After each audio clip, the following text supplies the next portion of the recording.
Paid under a single account head. Any expenditure paid for a transaction. A transaction का मतलब होता है हर transaction को ना अलग अलग देखना है। For a transaction, for a transaction, for a transaction, for a transaction, for a transaction, हर ट्रांजेक्शन को अलग अलग देखना है।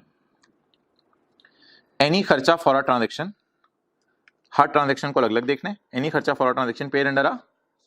लेकिन सिंगल अकाउंट हेड कौन सा वाला यार? सिंगल अकाउंट हेड कौन सा वाला? ओहो, कौन सा वाला single account head? Whose total exceed 2,50,000। अब अपना हुज टोटल एक्सीड 2,50,000।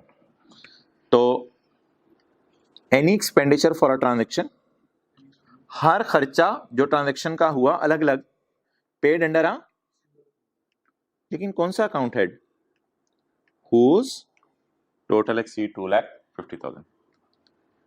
However, ताहम, if the payment is made through following modes, deduction will be allowed। अगर इस तरह पेमेंट करते हैं तो खर्चा माइनस करने की जाता है। किस तरह पेमेंट करते हैं यार? पेमेंट करने के ना 5 तरीके हैं। पेमेंट करने के 5 तरीके हैं। इन पांचों में कैश कहीं नहीं है। पेमेंट करने के 5 तरीके हैं। Number 1, cross cheque drawn on a bank. Bank पे ड्रॉ होता है और कहां ड्रॉ होता है? Cross cheque, cross bank draft और पे ऑर्डर, ये भी एक चेक की तरह का होता है। पॉइंट 3 भाई, इसमें जिसमें चीज में ज्यादा तफसील में बताया करूँ उसमें ज्यादा तफसील में जाया करें। जिसमें ज्यादा तफसील में नहीं जाने की जरूरत है, पे ऑर्डर आप पूछने लग जाए व्हाट्सएप ग्रुप में, मैं बताने लग जाऊँ पे ऑर्डर बैंक में कैसे बनते हैं, ये सिलेबस के स्कोप से हम हट रहे होंगे। क्रॉस बैंक ड्राफ्ट और पे ऑर्डर, जितनी तफसील पेपर के लिए मकसूद है हर पॉइंट की वो मैं खुद बताता हूँ। अब आप उसके बीच में अंदर जितना मर्जी घुसते रहे अगर अगर अगर लगा के, तो वो फिर आप पेपर के स्कोप से बाहर जा रहे होंगे। हाँ पढ़ा हुआ छोड़ो, खैर है। Any other cross banking instrument showing transfer of amount from the business bank account of the taxpayer। any other cross banking instrument। Cross banking instrument इसके अलावा कोई भी। क्रॉस बैंकिंग इंस्ट्रूमेंट का ये होता है कि वो आप चेक पकड़ते हैं उस पर ऐसे साइन लगा देते हैं, ऐसे लोग सुना होगा शायद किसी ने। तो उसका मकसद ये होता है कि अब ये चेक और किसी के अकाउंट में ट्रांसफर नहीं हो सकता, बल्कि जिसका नाम लिखा है उसी के अकाउंट में ट्रांसफर हो सकता है।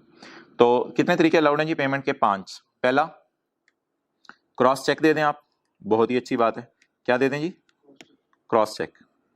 क्रॉस बैंक ड्राफ्ट दे दें, या कोई भी क्रॉस बैंकिंग इंस्ट्रूमेंट दे दें showing transfer of amount from the business bank account of tax pair.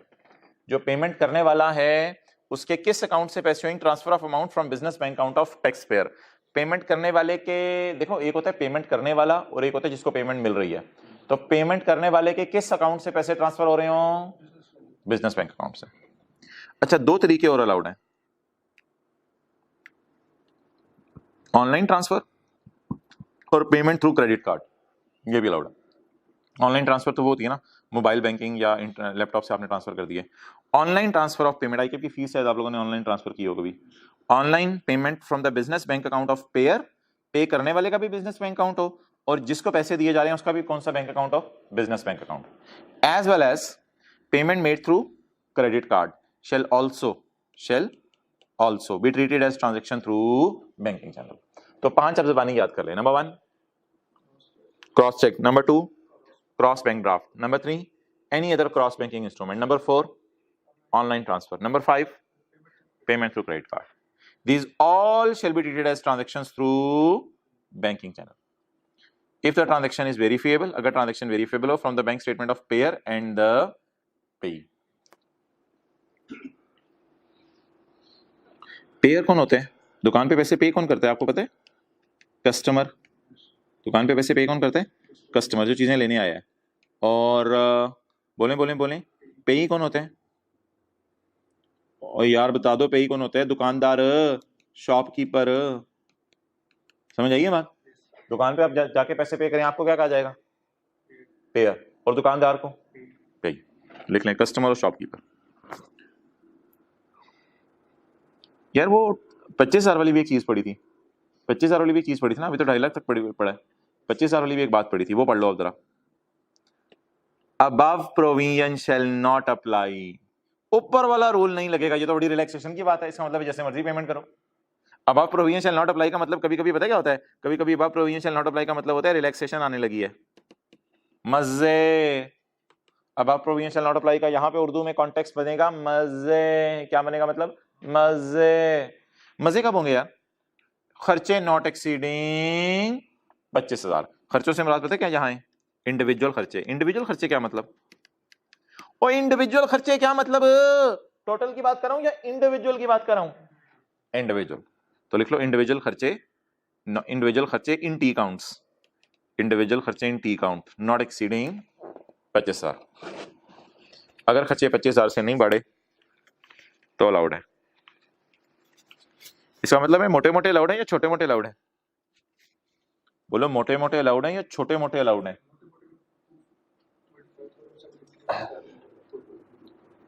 यार मोटे मोटे और छोटे मोटे मैंने पता है कौन से बताए हैं? वो जो टी काउंट के अंदर इंडिविजुअल है उनके लिए मैंने लफ्ज यूज किया छोटे मोटे का, और कैरी डाउन के लिए मैंने छोटे मोटे का लफ्ज यूज नहीं किया, मैंने अलार्मिंग और नॉन अलार्मिंग का लफ्ज यूज किया है। तो मैं ये आपसे पूछ रहा हूं, छोटे मोटे खर्चे अलाउड हैं या मोटे मोटे खर्चे अलाउड हैं? मोटे मोटे नॉट अलाउड है क्योंकि वो 25,000 से ऊपर हैं, और छोटे मोटे अलाउड है क्योंकि वो 25,000 से नीचे है। अच्छा, अब जी क्या रूल है? पहले इधर देखें, साल का टोटल 2.5 लाख से ज्यादा हो गया तो खतरे की बात है। ये बात हमने पढ़ ली, वो बड़ी तफसील से पढ़ ली। साल का टोटल अगर 2.5 लाख से ज्यादा हो गया तो खतरे की बात है, लेकिन हो सकता है अंदर जाके पता चले कोई खतरा नहीं है। बाहर से देख के लग रहा है घर में खतरा है, लेकिन अंदर जाके पता चले कोई खतरा नहीं है। अंदर जाके पता चले कोई खतरा नहीं है, क्यों? उनमें हो सकता है खर्चे ही 25,000 से नीचे के छोटे छोटे छोटे छोटे पड़े हों। अगर छोटे मोटे खर्चे पड़े हुए तो फिर, लेकिन अगर मोटे मोटे खर्चे पड़े हुए तो खतरे की बात है। तो बता दें ये अकाउंट तो अलार्मिंग है, लेकिन इसमें ये वाले खर्चे क्यों अलाउड हैं? क्योंकि छोटे मोटे खर्चे हैं ऐसे छोटे मोटे, लेकिन इस अकाउंट में ये वाले खर्चे मोटे मोटे खर्चे हैं। अच्छा, एक बहुत बड़ी बात और मजे की बात, और आप एंजॉय करोगे, और ये बात मैंने आपको पढ़ाई नहीं है, ये बात है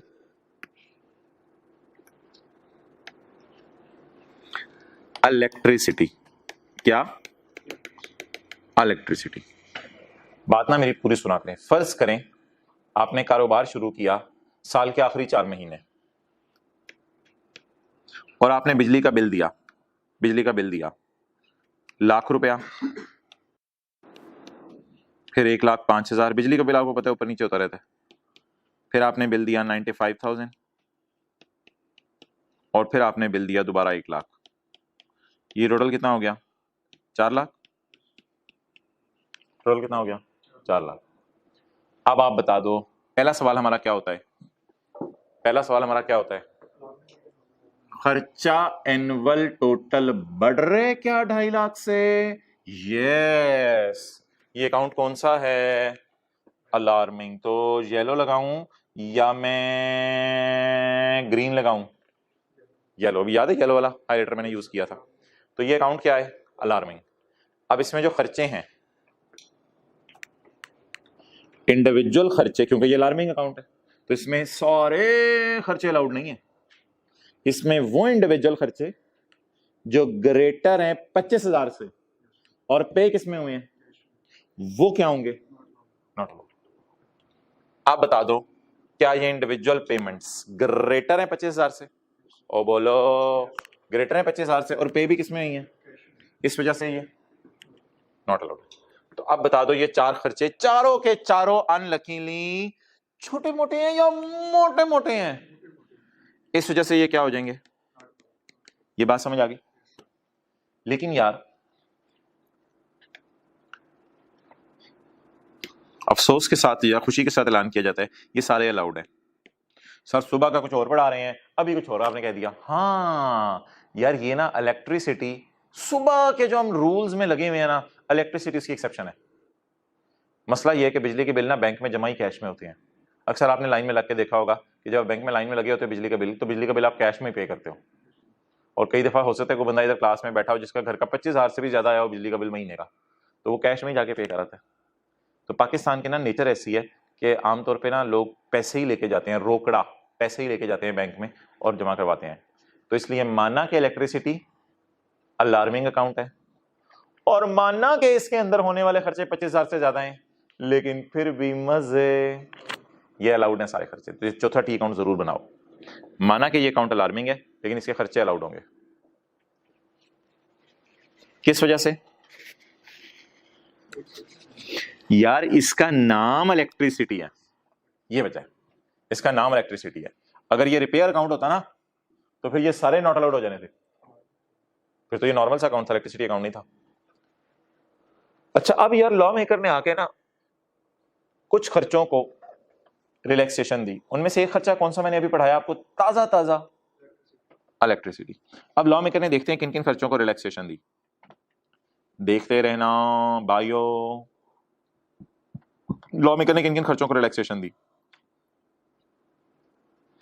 एक्सपेंडिचर्स ऑन अकाउंट ऑफ, काट दो फॉर, एक्सपेंडिचर्स फॉर बिजली का बिल। बिजली का बिल तो इलेक्ट्रिसिटी यूटिलिटी बिल बिजली के बिल होते हैं, गैस के बिल होते हैं, टेलीफोन के बिल होते हैं, इंटरनेट के बिल होते हैं। यूटिलिटी बिल्स आप पे करते रहो कैश में, कोई हरज नहीं।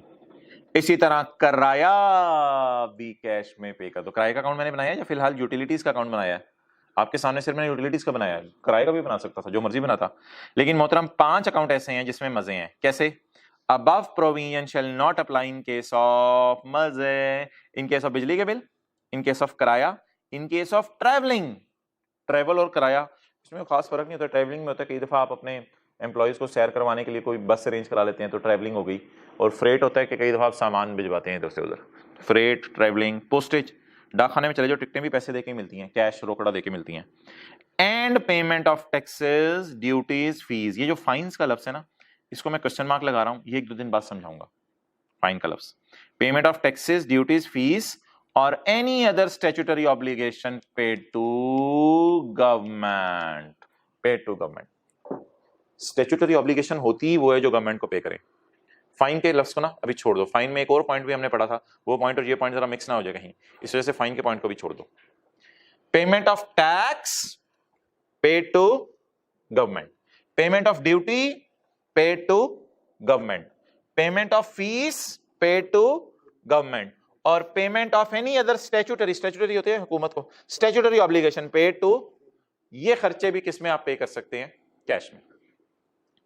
आप बता दें कितने खर्चे ऐसे हैं जिन पे ये सेक्शन, उधर ही रखो, कितने खर्चे ऐसे हैं जिन पे ये सेक्शन सिरे से लगता ही नहीं? 5। Number 1 utility bills, number 2 freight, number 3 travel fare, number 4 postage and number 5 payment of taxes, duties, fees to government. ये वो खर्चे हैं जिन पे ये सेक्शन लगता ही नहीं। अब मोहतरम बस अगली मिसाल अभी जो मैंने दी है ये वाली आपको करने की जरूरत नहीं है। एक आखिरी सवाल मैं आपसे पूछ रहा हूं, आखिरी सवाल जाते जाते, अगर ये खर्चा, अगर अगर अगर अगर अगर अगर अगर अगर अगर अगर अगर ये वाला खर्चा आप क्रॉस चेक से पे कर देते तो फिर बताओ बाकी बातें तो अपनी जगह, ये वाला खर्चा अलाउड हो जाना था। क्यों? फिर तो क्रॉस चेक से पे कर दिया ना, लेकिन बाकी तो कैश से ही किया। कभी कभी लोगों को ख्याल भी आ जाता है और वो कोई सही काम भी कर जाते हैं, तो अगर ये खर्चा आप चेक से पे करते थे तो अलाउड हो जाता। लेकिन फिलहाल तो मैं अपनी न्यूमेरिकल को सेम रखूंगा और ये खर्चा हमने किससे पे किया हुआ है? कैश से, इसलिए ये खर्चा क्या है? Not allowed. तो मोहतरम हमारा कंक्लूजन क्या बना? हमारा कंक्लूजन क्या बना कि ये जो मैंने 4 अकाउंट आपके सामने बनाए हैं, इलेक्ट्रिसिटी, रेंट, एडवर्टाइजमेंट और रिपेयर, इन चारों में से नॉट अलाउड सिर्फ कितना है? 2,70,000। क्लियर? इनमें से नॉट अलाउड 2,70,000 इन चारों अकाउंटों में से। क्लियर? चलो यार, वो न्यूमेरिकल एक दिया था चैप्टर 19 का, उसको डिस्कस करते हैं इंशाल्लाह, और कल फिर डेप्सिशन भी शुरू करनी है अगली क्लास में। तो चैप्टर 19 निकालें। चैप्टर 19 में अब आपका जो होमवर्क है ना अगला, वो है मिसेस असलम वाला सवाल, वो हम अगली क्लास में डिस्कस करेंगे। इधर है यार Mrs Aslam, Mrs Aslam question 17 है। हाँ, ये अब आपका होमवर्क है, ये लिख क्यों नहीं रहा? होमवर्क है ये आपका, क्वेश्चन 17 चैप्टर 19 पेज 375। फिलहाल आपको होमवर्क कोई और दिया हुआ था, वो होमवर्क मैं डिस्कस कर लूँ। कौन सा होमवर्क दिया था यार? क्वेश्चन किया था, क्वेश्चन 27 है अहमद गाजी। अच्छा, ये ना मैंने पूरा फुल फ्लेश सवाल नहीं कराना, इसकी से डिस्कशन होगी। Ahmed Ghazi has been working as director production in Delta Pakistan limited for last 3 years। He received the following emoluments from DPL during ये 30 जून 2008। ये जो बेसिक सैलरी थी आपने पूरी ऐड करनी थी, हाउस रेंट अलाउंस आपने पूरा ऐड करना था, मेडिकल अलाउंस को ना मैंने कहा था अकेले में नहीं देखना, मेडिकल अलाउंस को कार्ड लाए हुए हो दूसरा वो बकर? अच्छा, कितनी देर लगेगी? 3-4 मिनट। अच्छा, मेडिकल अलाउंस को ना आपने आइसोलेशन में नहीं देखना, अकेले में नहीं देखना। मेडिकल अलाउंस का क्या रूल है यार? मेडिकल अलाउंस को हमेशा आपने अपना काम करो, मेडिकल अलाउंस को हमेशा आपने हॉस्पिटलाइजेशन के साथ में लाके देखना है। और आपको याद है मैंने कहा था कि हॉस्पिटलाइजेशन का मतलब सिर्फ ये नहीं होता कि हॉस्पिटलाइजेशन में आपने जो है वो सिर्फ अस्पताल को ही पैसे दे रहे हैं, हॉस्पिटल यानी एम्प्लॉयर अस्पताल को पैसे दे रहे हैं, बल्कि आपको याद होगा असेसमेंट 1 के अंदर मैंने इसकी डिस्कशन की थी कि हॉस्पिटलाइजेशन जो है वो असेसमेंट 1 के अंदर नहीं, कोई टेस्ट 3 में इसकी डिस्कशन की थी कि हॉस्पिटलाइजेशन जो है वो नहीं यार, कौन सा है, टेस्ट 4 है क्या है, या मिटा दिया हुआ है? हम मिटा दिया हुआ है मेरे ख्याल से लिख लिखा के। नहीं यार, याद आ गया मुझे, सगीर का सवाल किया था, सगीर का सवाल किया था, और सगीर के सवाल में हमने ये डिस्कशन की थी, ये हाँ वो मिटा दिया हुआ मैंने, नहीं शुक्र है। सगीर के सवाल में डिस्कशन की थी कि क्या एम्प्लॉयर हॉस्पिटल को पैसे दे या एम्प्लॉयर इंश्योरेंस कंपनी के जरिए भी इलाज की सहूलत मुहैया कर सकता है? बोलो, इंश्योरेंस कंपनी के जरिए भी इलाज की सहूलत मुहैया कर सकता है। तो इधर एम्प्लॉयर ने एम्प्लॉय की क्या करवाई हुई है? इधर एम्प्लॉयर ने एम्प्लॉय की क्या करवाई हुई है? बोलो, हेल्थ इंश्योरेंस करवाई हुई है। इधर एम्प्लॉयर ने एम्प्लॉय की हेल्थ इंश्योरेंस करवाई हुई है। तो हेल्थ इंश्योरेंस करवाने का क्या मतलब है कि एम्प्लॉयर ने एम्प्लॉय को, बोलो, किस चीज की सहूलत दी हुई है? इलाज की सहूलत दी हुई है। क्लियर?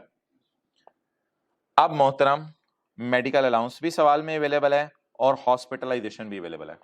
अब देखना यह है, अभी हो जाता है सही, अब देखना यह है कि हॉस्पिटलाइजेशन एज पर टर्म्स है या नॉट एज पर टर्म्स है। तो उसके लिए मोहतरम हमारा सवाल खामोश है कि हेल्थ इंश्योरेंस उसकी और उसके फैमिली मेंबर्स की सालाना इंश्योरेंस प्रीमियम एम्प्लॉयर दे रहे हैं इंश्योरेंस कंपनी को 50 साल, बिल्कुल सगीर के सवाल की तरह। इसमें हम अजम्पशन लेंगे पेपर में, एज्यूमिंग एज पर टर्म्स, ये बड़ा जरूरी है यार, ये सवाल में डिफरेंस है, लिख नहीं रहे आप। Assuming as per terms, assume करेंगे ये हॉस्पिटलाइजेशन नौकरी के मुआहिदे की रोशनी में दी गई या नॉट एज पर टर्म्स दी गई? एज पर टर्म्स दी गई। अब अगर ये एज पर टर्म्स है तो बोलो मेडिकल अलाउंस को अकेले नहीं देखना, अलाउंस भी है और हॉस्पिटलाइजेशन भी है। और हॉस्पिटलाइजेशन कौन सी वाली? एज पर टर्म्स वाली। अब हम जाएंगे सैलरी के चैप्टर में, और सैलरी के चैप्टर में हम जाके देखेंगे कि अगर अलाउंस भी दिया जा रहा हो और हॉस्पिटलाइजेशन भी दी जा रही हो, तो पेज 103 किताब का कहता है कि अलाउंस और हॉस्पिटलाइजेशन दी जा रही हो और हॉस्पिटलाइजेशन एज पर टर्म्स हो, तो अलाउंस टैक्सेबल हो जाता है और हॉस्पिटलाइजेशन एज पर टर्म्स होने की वजह से माफ हो जाती है। अब आप मुझे बता दो कि अलाउंस को मुझे क्या करना पड़ेगा? टैक्सेबल। और हॉस्पिटलाइजेशन को क्या करना पड़ेगा? जरा जल्दी बता दो, अलाउंस को क्या करना पड़ेगा? टैक्सेबल। और हॉस्पिटलाइजेशन को क्या करना पड़ेगा? एग्जैम्प्ट, क्योंकि मैंने अज्यूम कर लिया पेपर में एग्जाम्पशन देके आऊंगा कि ये एज पर टर्म्स है। बाकी यार उसको रिटर्न एयर टिकट दिया दुबई की 1,80,000 की फॉर हिज फैमिली, ये कोई दफ्तर के काम से नहीं, दुबई में गया था, इसको ऐसे ही रिवॉर्ड दिया यानी तोहफा दिया है, क्योंकि इसने बड़ा अच्छा काम किया था, प्रोडक्शन टारगेट अचीव किया था। तो मोहतरम आप बता दो, ये डायरेक्टर प्रोडक्शन है ना, प्रोडक्शन टारगेट अचीव किया था इसने, तो इस वजह से इसकी सैलरी क्या हो जाएगी? टैक्सेबल होगी, 1,80,000। ये तोहफा है, रिवॉर्ड है, ये कहीं माफ नहीं लिखा हुआ था, तो ये टैक्सेबल है। लोन दिया एम्प्लॉयर ने 5 लाख का 1 अगस्त 2007 को 6% पर एनम। अच्छा, इसमें ना ऐसे कैलकुलेशन करनी थी, आपने लोन पकड़ना था 5 मिलियन और सोचना था ये लोन 1 मिलियन से ज्यादा है, क्योंकि लोन अगर 1 मिलियन से ज्यादा हो तो सैलरी में ऐड होता है, और इस पे आपने 10% नहीं लगाना था या 6% नहीं लगाना था, 6%। तो लोन वॉज गिवन एट 6%, इसका मतलब है लोन वॉज गिवन एट 6% का मतलब है एम्प्लॉय अपनी जेब से 6% दे रहा है, तो एम्प्लॉय को बच कितना रहा है? 4%। इसको आपने मल्टीप्लाई फिर करना था, क्योंकि लोन दिया 1 अगस्त को, तो अगस्त, सितंबर, अक्टूबर, नवंबर, दिसंबर और फिर जनवरी से जून, तो टोटल बन गए 11 महीने, तो इसको 11/12 करना था। और आखिर में यार ये ना पॉइंट है, इसमें मेरे 1-2 मिनट लग जाएंगे, लेकिन मैं आगे चलूँ यार, बता दूँ, ये एम्प्लॉय शेयर स्कीम थी, इस पर मैं थोड़ी डिस्कशन करूँगा। इसने अपना घर किराए पे दिया है 30 अक्टूबर से, तो इसमें आपने पहले महीने निकाल लेने थे, और दोस्त से जो किराया लिया वो नहीं लेना था, आपने घर किराए पे जो लिया है फेयर मार्केट किराया लेना था, और रिपेयर अलाउंस वगैरह माइनस कर देना था। लेकिन 30 अक्टूबर से आपने गिनना था, 30 अक्टूबर को बीच में नहीं गिनना था, नवंबर दिसंबर और 2 महीने 8 महीने का किराया इनकम में ऐड करना था। पार्ट टाइम सिंगर है, कहीं 2.5 लाख 2,25,000 रुपये कमाया है, इसको यार अदर सोर्स में डाल देना था, बिजनेस में नहीं डालना था। पार्ट टाइम उसने लिख दिया ना, पार्ट टाइम काम करता है, इसका मेन काम नहीं है, तो पार्ट टाइम लोगों को गुमराह करता है, तो उसकी मद में इसने 2,25,000 कमाए हैं, तो इसको इनकम फ्रॉम अदर सोर्स में डाल देना था। और सुकूक्स बाय किए हैं, तो ये आप जाके पढ़ लेना सेक्शन 62, तो इस पर आपको टैक्स माफ होगा, ठीक है। तो अब हमारा ना एक पॉइंट रह गया डिस्कस करने वाला, पॉइंट नंबर 4। यार ये जो लाइन है ना, ये लाइन, ये जो मैंने ब्लू से हाईलाइट किया है, आगे मैंने कुछ काटा भी है, ये देखो मैं काटा है कुछ, इस काटे हुए को छोड़ दो। Tax of 1,244 deducted from his salary, tax of 1,244 was deducted from his salary. उसको हम जब सैलरी देने लगे ना, सैलरी देने लगे, तो उससे 1,244 टैक्स काटा, उससे 1,244 टैक्स काटा। अब पिछले सवाल में भी इसी तरह हुआ था, सगीर वाले में, ये देखो, टैक्स ऑफ 160,000 वाज काटा मौके पे, मौके पे मतलब है सैलरी देते हुए, इसको छोड़ो। ये लाइन जो इतनी सी है, एट सोर्स का मतलब मौके पे है, ये लाइन और ऊपर वाली लाइन 100% सेम है कि एम्प्लॉयर ने एम्प्लॉय की सैलरी से, साई की तरफ देखा करो, एम्प्लॉयर ने एम्प्लॉय की सैलरी से टैक्स काटा, तो जो एम्प्लॉयर ने एम्प्लॉय की सैलरी से टैक्स काटा, आपको याद होगा हम लिखते थे न्यूमेरिकल पे एंड पे जाके माइनस करेंगे, क्योंकि इतना टैक्स ऑलरेडी हुकूमत के पास पहुंच चुका है। लेकिन सगीर वाले सवाल की एडजस्टमेंट 4 और इस सवाल की एडजस्टमेंट नंबर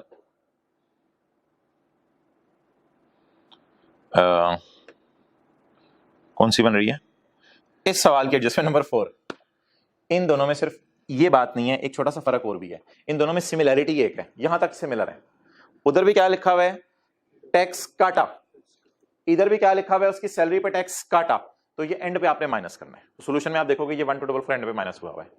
लेकिन लेकिन लेकिन बाद में ना, जब टैक्स काट के हुकूमत के खजाने में जमा करा दिया, बाद में एम्प्लॉयर को ख्याल आया, यार अहमर, यार तेरा टैक्स काट लिया है, यार अजीब सा महसूस हो रहा है। आम लोगों का याद रखना, दुनिया में टैक्स कटता है और हुकूमत के खजाने में चला जाता है, और ये न्यूमेरिकल के एंड पे माइनस होता है।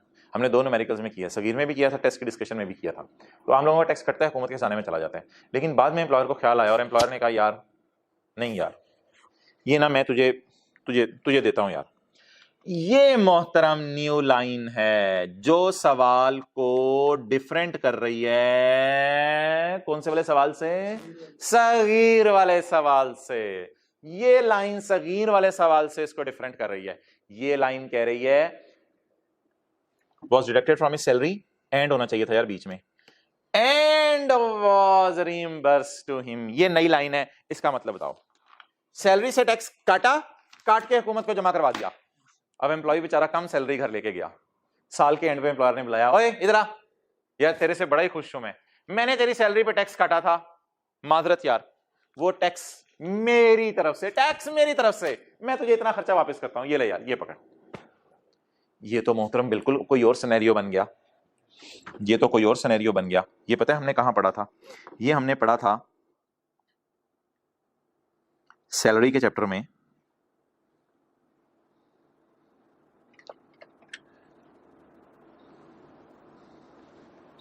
ये हमने पढ़ा था सैलरी के चैप्टर में। भाई थोड़ी क्लास लंबी हो रही है, कोई नहीं, आप डिस्कशन तो करनी है ना न्यूमेरिकल की, क्या करें।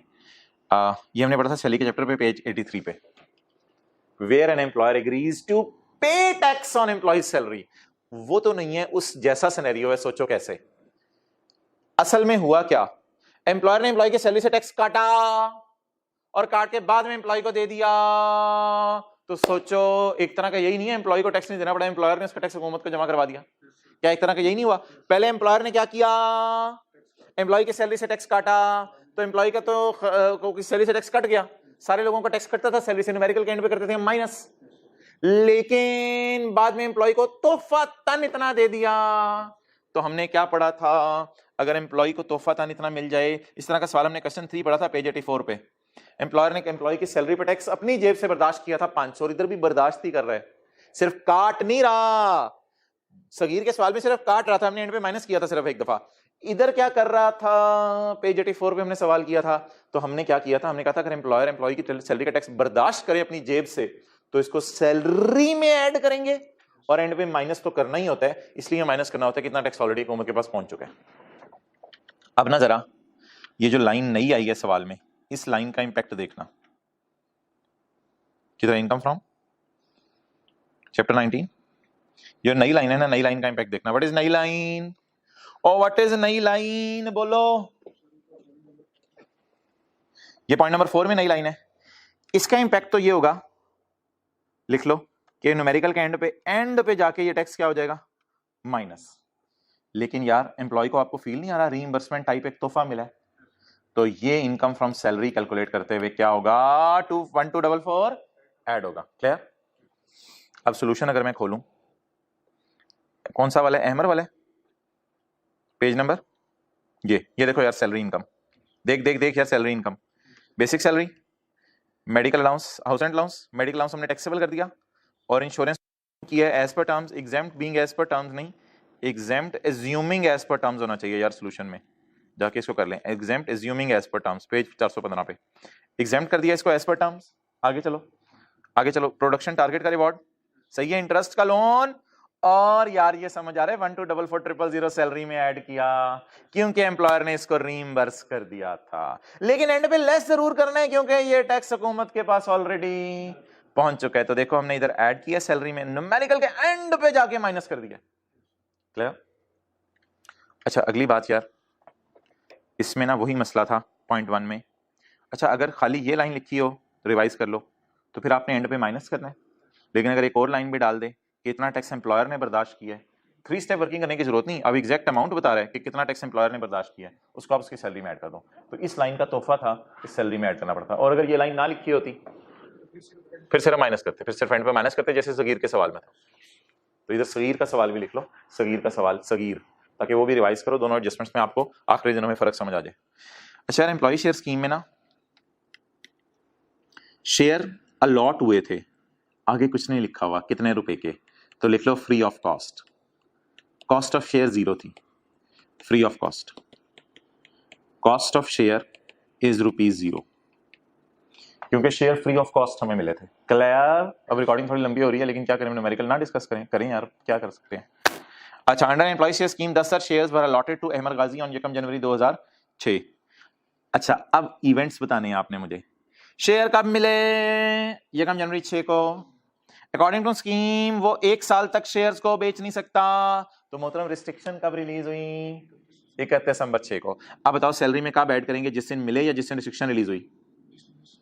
हाँ तो इस फेयर वैल्यू को काट दो, इस फेयर वैल्यू को हमने कुछ नहीं करना, बल्कि किस दिन की फेयर वैल्यू को देखना, जिस दिन रिस्ट्रिक्शन रिलीज हुई। और इस दिन हमने किस हेड में ऐड करना है, 31 दिसंबर को, जरा बताओ 31 दिसंबर को किस हेड में ऐड करने हैं। लेकिन यार खुदा के लिए मेरे से ये सवाल ना पूछना कि सर आपने क्यों नहीं इनकम फ्रॉम सैलरी में ऐड किया। मोहतरम ये इनकम फ्रॉम सैलरी मैं निकाल रहा हूं 30 जून 8 की, और ये अल्हम्दुलिल्लाह ऐड हो गया होगा 30 जून 7 की इनकम फ्रॉम सैलरी में।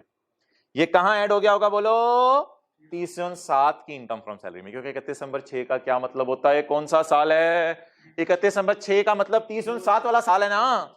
तो बताओ ये सैलरी इनकम है, यस सर है। ये सैलरी इनकम हमारे साल की है या किसी पिछले साल की, पिछले साल की। ये देखो ये 2006 का साल है, 1 जनवरी 6 को मुझे शेयर मिले, 31 दिसंबर 6 ना 2007 के साल में आता है। इस दिन रिस्ट्रिक्शन रिलीज हुई, इस दिन शेयर मिले, तो सैलरी में बताओ पिछले साल ऐड करना है या इस साल, तो पिछले साल ऐड हो गया होगा, अब हमें इस साल दोबारा ऐड करने की जरूरत नहीं है।